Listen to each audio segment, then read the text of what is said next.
This podcast is brought to you in part by VIP Marketing and Advertising. Wow, who would have thought that we'd have this much info? There is so much information here. We're going to have to make this a two-part episode, so stay tuned. Welcome to your daily development with your host, Eric Elliott.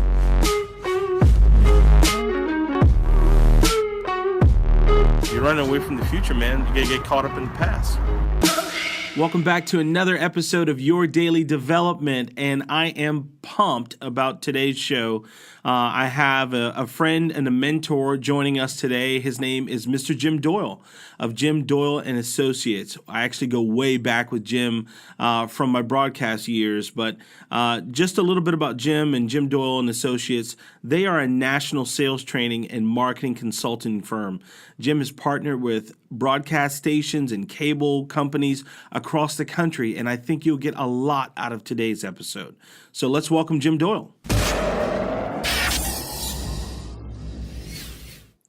Today, I'm so excited to have a guy who's just world famous in our industry. He's a mentor, just a great industry veteran when it comes to broadcast television, advertising, you name it.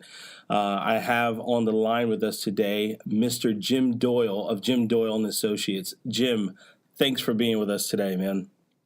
Man, my privilege. Although when they say I'm a veteran, I'm just thinking, man, that means he's old. No, just a lot of experience, right? Oh, yeah, okay. Let's hope.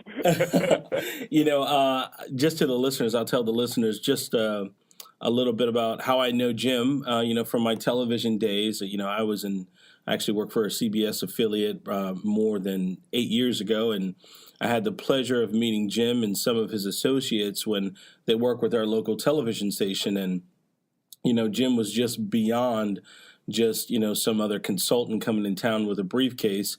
You left us with some knowledge, and you left us, especially me, you left me with some things that I'll always remember. And some of those things we'll talk about today. So I'm glad you're here. I think it's going to be awesome. And I just want to give our listeners all we can of Jim Doyle and Associates today for their daily development. So thank you again, Jim. Oh, thank you.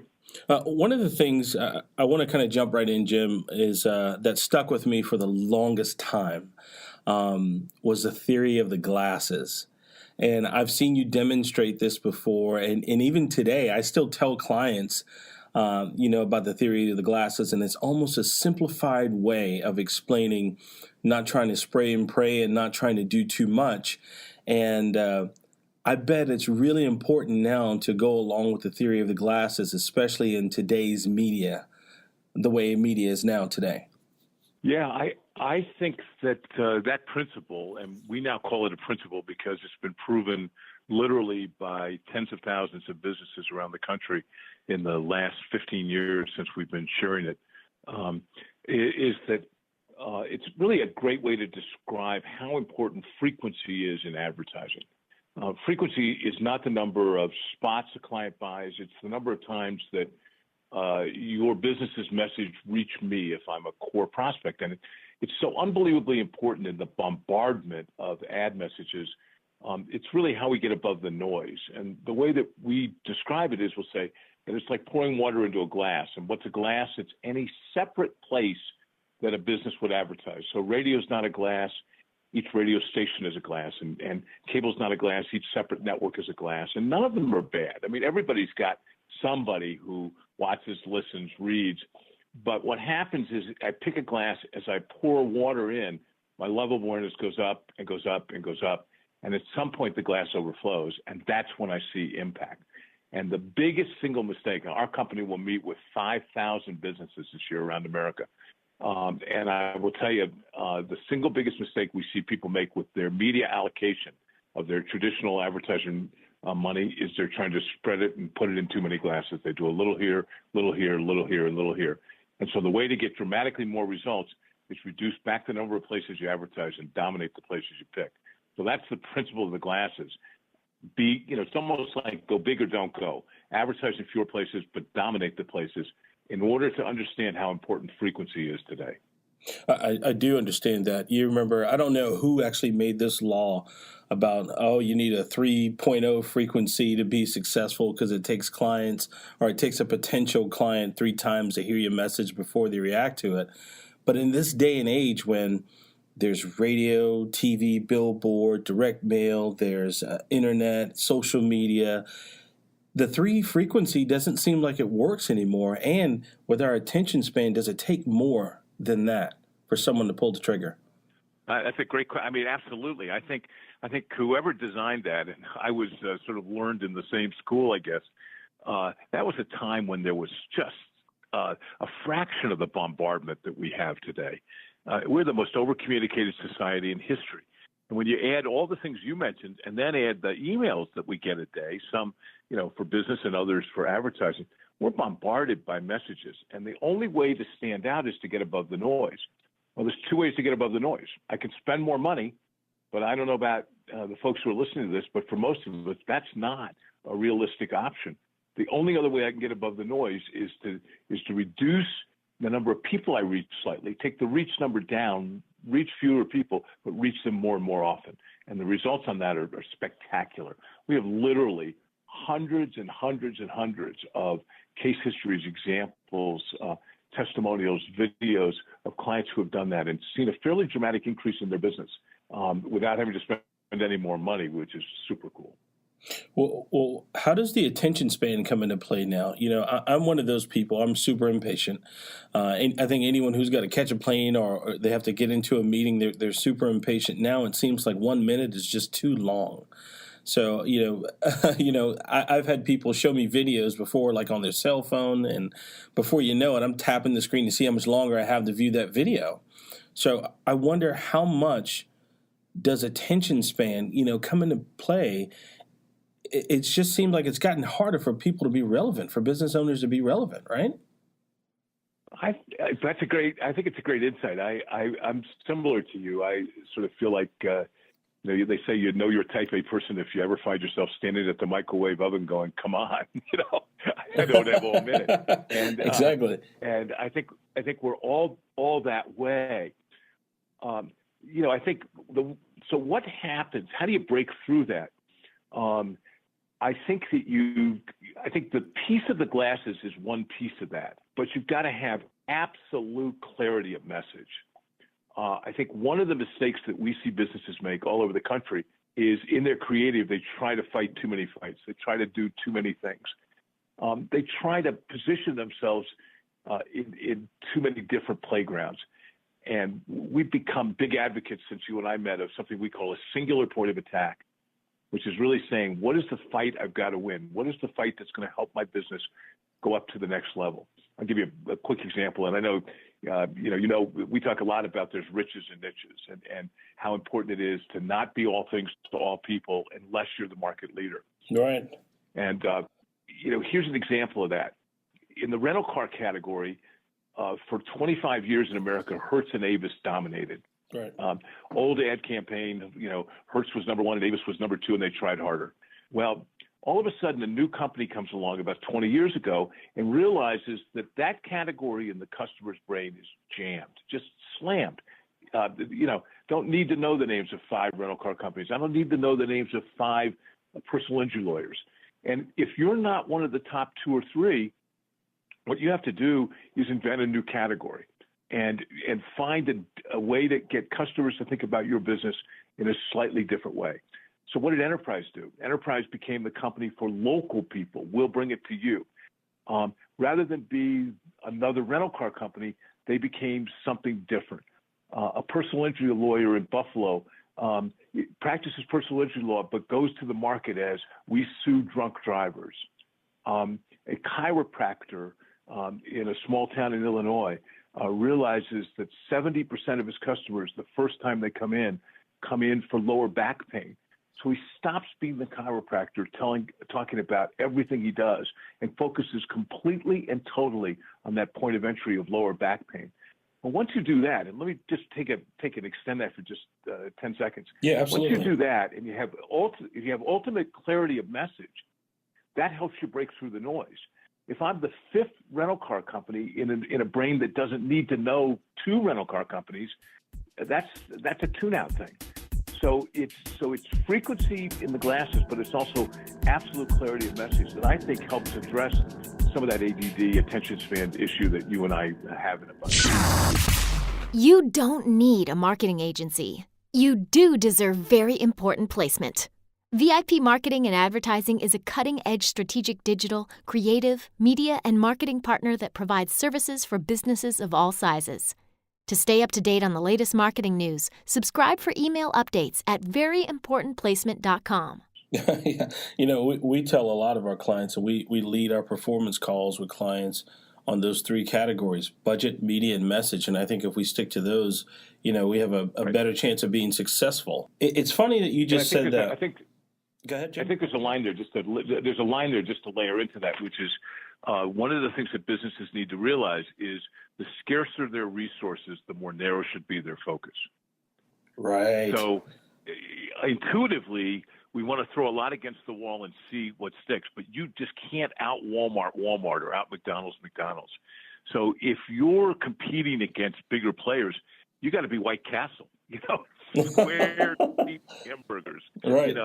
And that's the only way you're going to win. And I guess that also helps you with some clarity of message. It does. I'm going to go back to what you just said about the whole conversation about riches and niches. I tell you, just from meeting you some years ago, some of these things are they're tattooed on my brain almost, The same kind of applies to our business too, my business in ad agencies, where you have to kind of niche down. You can't. One thing you've always said is you can't be all things to all people. You wind up being nothing to no one. So the same is almost applied in our business as well. When we're talking to clients as well, and for our own development, our clients, they all specialize in something, but we don't specialize in anything. A lot of agencies don't. I think that it's funny you say that.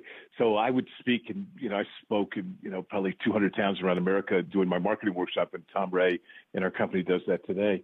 And ad agencies would always come, and I think half the reason they came was they were scared of what I was going to say to their clients. wanted to protect anything I screwed up immediately. So they come for that reason, and about midway through, they would realize exactly what you just said, that what I was talking about absolutely applied to their business as well. No, I totally agree. I think if that, and today especially with technology, if you've got a particular expertise, I know your agency does a fair amount with personal injury lawyers, or with you've done some work with lawyers. What prohibits you from doing that work with somebody in Charleston, West Virginia, or in Spokane, Washington? Because you can develop an expertise that is so significant to make a difference for those clients. So I think that's a real good insight. Yeah, absolutely. Now, I want to ask you this about hopefully my favorite medium and your favorite medium. Just in the world of television, how does it remain relevant? It's all about the content now, and for television, their content is their programs.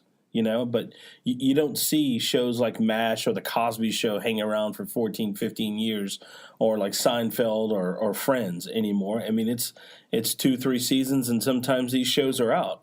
So how does television remain relevant in today? Unless you're American Idol and you've been on for like 15 years. I think, how does any business remain relevant? I think we, as consultants, you as an ad agency, television broadcasters, remain relevant by continuing to serve customers, even if the service to customers has to change. My son sits in the newsroom of one of the TV stations in Orlando, and his job is the digital content editor. And so he is taking all of the content that comes into the newsroom and putting it out on different platforms. And Orlando's not the biggest market in the country, but it's certainly not the smallest. They've got 5 million sessions, Eric, a month, and 15 million page views. So that's a relevant brand. That's a brand that's still really, really relevant.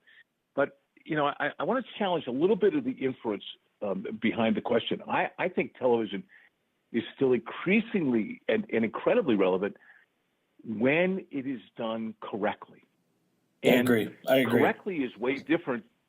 Correct is way different than it might have been a decade ago, and hugely different than it was 20 or 25 years ago. But it's done correctly. And now, is it challenging to reach millennials on broadcast TV today? Absolutely. But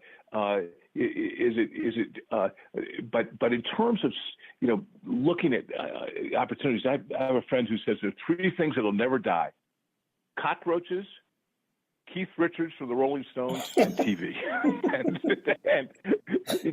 I think we're going to be around for a very, very, very long time. But advertisers and those of us who help them are going to have to do a better job with some of the things we've already talked about. Message is going to become so much more important. If I reach less people, and look, every media today reaches less people than it did 20 years ago. I agree. Well, if it's budget media message, then my message has got to be so much better. I noticed in the last year, I think you started a production company, not just to help your agency clients, but to help other businesses. And that's relevant because that piece of it is more important than it's ever been before. But I think we can still, I'm blessed to sit in a situation where I see, as we travel in 85 markets around the country, we'll work with businesses this year.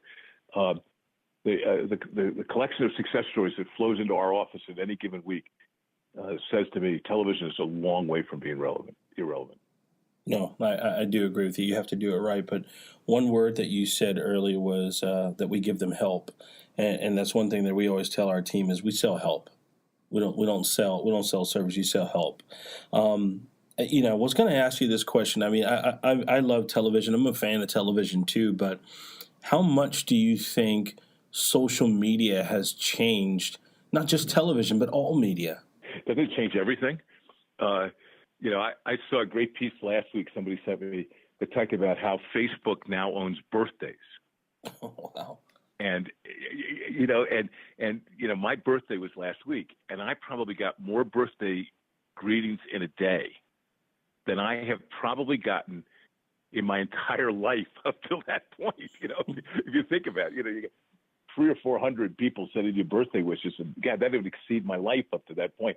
So is social media having an impact? Absolutely. I have only X amount of hours a day. So if I'm engaged on social media for some period of time, that's obviously going to, it's a zero-sum game. I don't have X amount of time. But what's challenging to me is trying to take that level of engagement from all these varieties of different social media patterns, from Instagram, Snapchat, Facebook, which I think is the 800-pound gorilla, certainly for older folks, and then translating that into advertiser success. And that's where I struggle a little bit. And I'm a big fan of some of the digital tools that are out there, massive fan, love it. But I challenge a little bit on Facebook on how do you get results. That's a good question. I mean, that's a good insight right there. Very good insight. Well, I'll tell you, one of the things that concerns me, and up until a year ago, I owned a TV station, and we'd owned 8, Rick Gorman and I, over the few years, and so we had 2 out in California, and we're spending all this time saying to our audience, like us on Facebook, like us on Facebook. Well, of course, as you know, Eric, now at some point, Facebook now charges me to talk to my own people. And as you know, every time they want to raise their price, raise their revenue, they'll charge me more.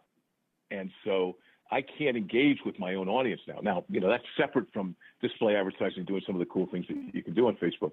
But I really, there's one thing to have engagement, and there's the other thing to figure out how to make it work. And the key thing for an advertiser is, how do I get results? What a jam-packed episode with Mr. Jim Doyle on episode 1.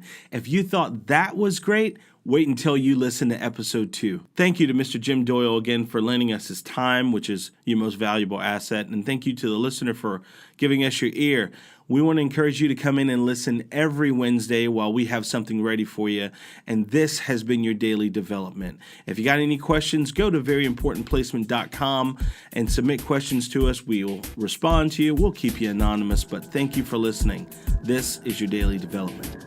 Copyright 2017 VIP Marketing and Advertising. Produced by Craft Creative. When all eyes are on you, make it count. From audio to video to graphic design and more, Craft Creative can do it all. We don't make commercials, we craft creative. See what we can do for you at wecraftcreative.com.